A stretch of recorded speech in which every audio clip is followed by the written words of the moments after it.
let's talk more about anime based off of traditional console video games. More specifically, Final Fantasy.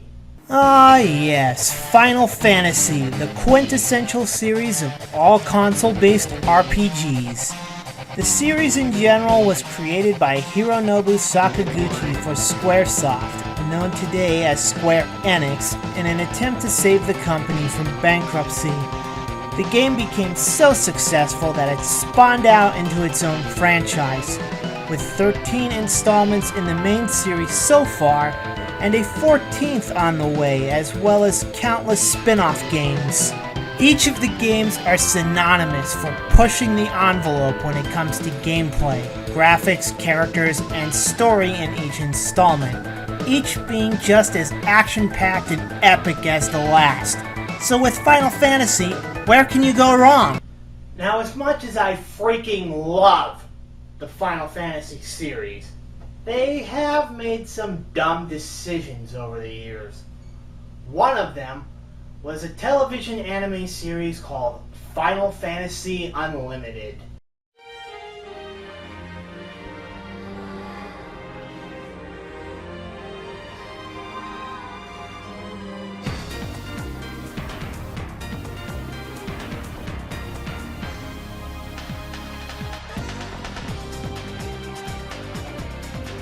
To be honest, I kind of have a love-hate relationship with this show. There are things I like about the show, and then there are things I absolutely despise about it.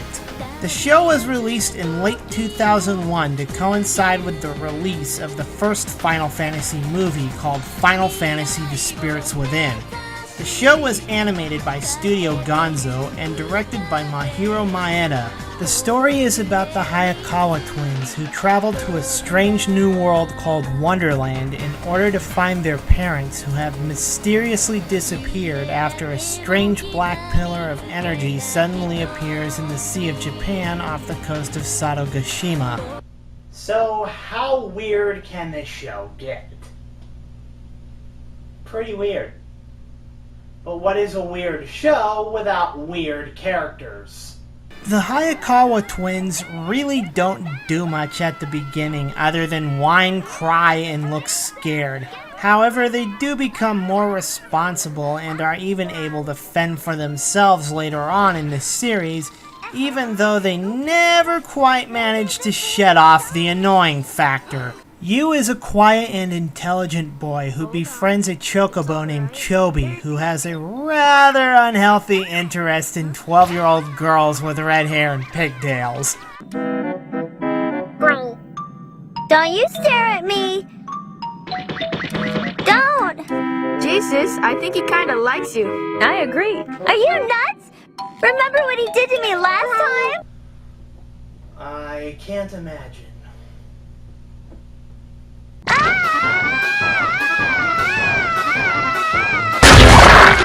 He is able to understand and communicate with the chocobo via a chocobo feather that he wears in his hair. Ai, on the other hand, is more impulsive and easily provoked. She is an energetic and intensely curious little girl who is very positive and outgoing. She also carries around a living purse named Poche Pocket that can produce any item that Ai calls forth. They are joined on their quest by your typical Final Fantasy hot chick by the name of Lisa Pacifist. Interesting name choice, but we will look past that. The twins run into her on the subway, in which she decides to help the kids find their parents. Her real reasons for coming to Wonderland remain a mystery. However, Ai believes that she came to Wonderland in search of her boyfriend. She is able to control the spirits found in nature through her training in the Keegan arts, making her the mage character in the story. But what use is magic if you rarely even use it? She only uses this so-called Keegan arts about 4 to 5 times throughout the entire series. The rest of the time, she's running and screaming like the rest of the group. Ah yes, our typical damsel in distress syndrome. It is also heavily hinted that she has romantic feelings for a mysterious man named Kaze. Who's Kaze, you ask? Well, if you take Cloud Strife from Final Fantasy VII and Squall Leonhardt from Final Fantasy VIII and multiply the emo factor by a rate of 10, you would get Kaze from Final Fantasy Unlimited. He rarely ever talks, mostly keeping to himself even when others are trying to make conversations with him. In fact, the only thing he actually says in the first few episodes of the show is, "Soil is my power." Really? You get your powers from dirt? That's like saying I get my powers from inhaling farts. He can fart to fly around, too.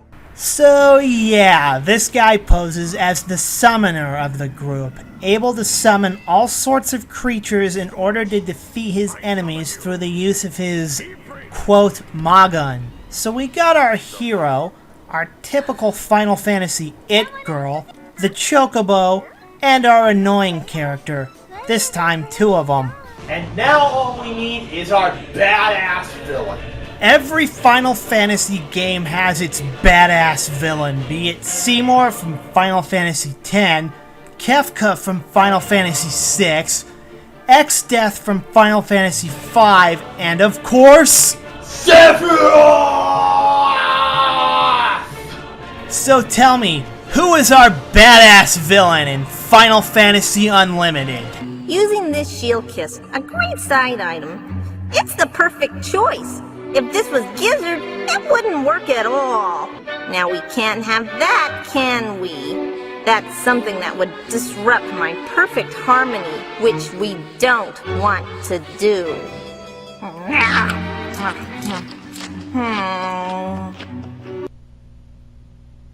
Oh my god, I'm in hell.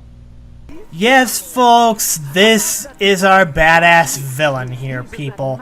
A 4-year-old named Earl Tyrant. And just like any 4-year-old, he whines and bitches about every solitary thing that comes his way. I mean it. Every time I hear this kid talk, it always sounds something like this.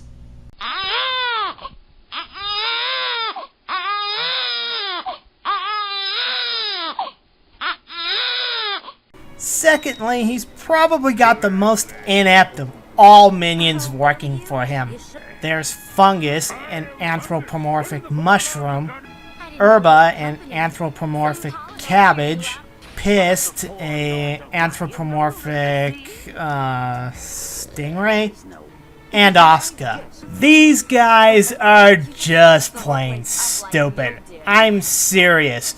Ultros from Final Fantasy VI can beat these guys, and that squid was a real pushover. So how does this show fare up to all you parents out there?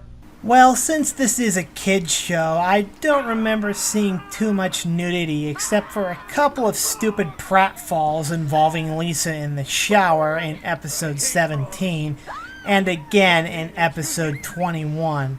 Thus, I will give nudity and crude humor 2 stars out of 5.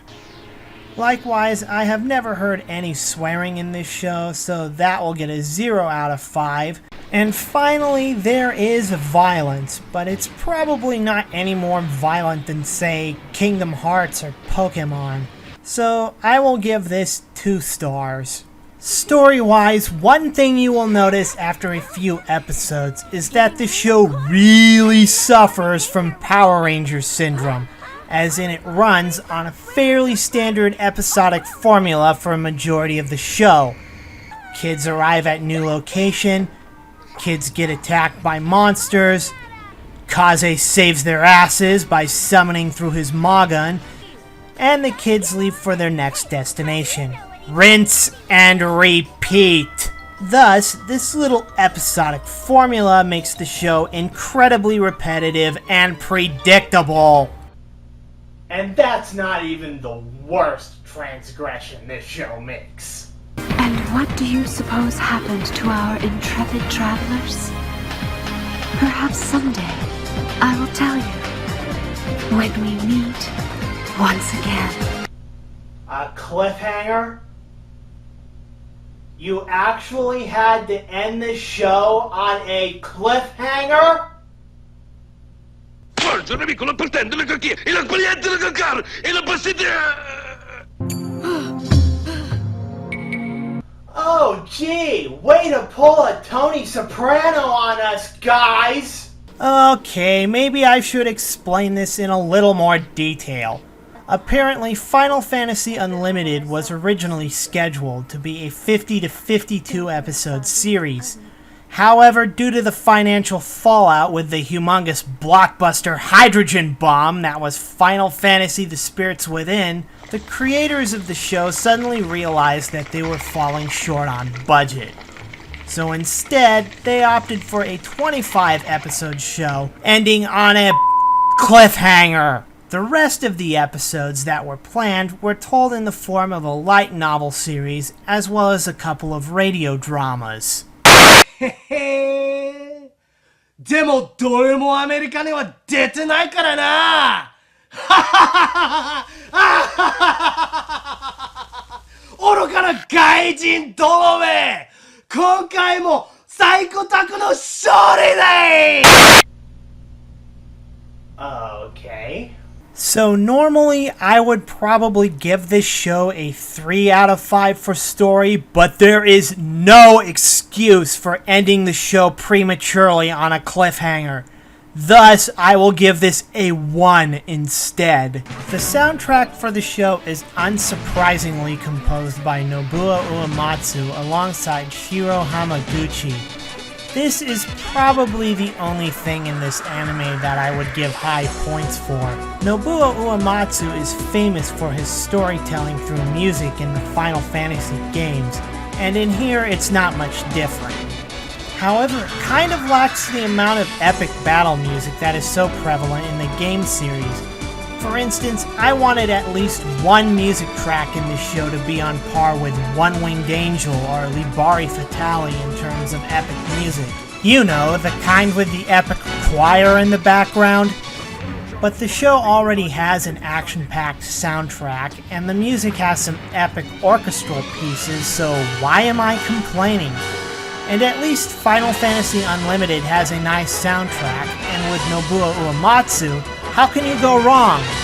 Thus, I will give this a 4 out of 5 for soundtrack. Just one look at the show's animation, and it's pretty apparent that this show was marketed towards a younger audience than that of the games. For instance, the Final Fantasy game series is mainly marketed towards teenagers and strategy game enthusiasts. Final Fantasy Unlimited, however, was marketed towards 8 to 10-year-olds, hence its Pokemon-ish look and feel. Like Studio Gonzo's other works, the show also utilizes a combination of computer-generated 3D graphics and effects as well as traditional 2D cel-shaded animation. However, the quality of the show's animation is kind of a mixed bag, that it ranges from so-so at best to I swear that was made by some junior high school kid in Adobe Flash. And the 3D effects look like they were ripped straight out of an early 90s CGI TV show at times. I mean, just look at how well the Gun Dragon is animated. Thus, I will give animation 2 stars. The characters are kind of a mixed bag as well, ranging from kind of cool looking, for example, Kaze and Mikenshi, to mildly annoying like Lisa and the Hayakawa twins to... Really? Do you have to ask?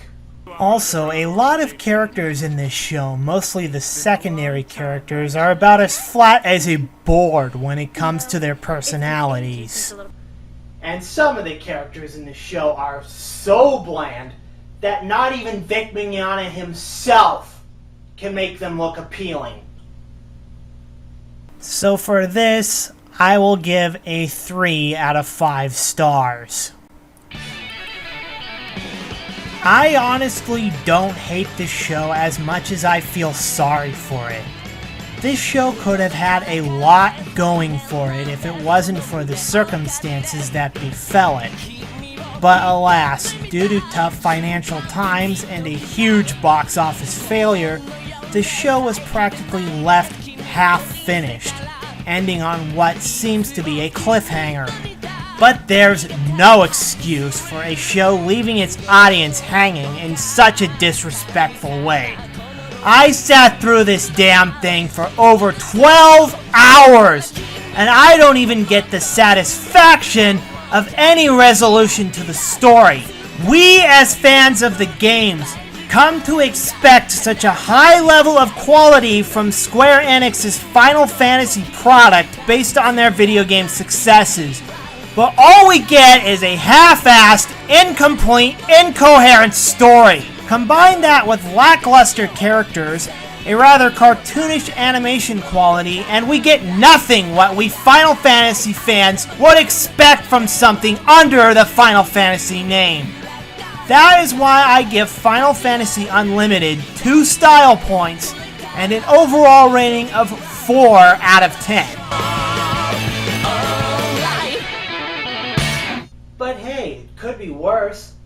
It could have ended up like Final Fantasy The Spirits Within. You want to know more about that travesty? Well, that's another story for another time. Until then, this is the American Anime Otaku signing out.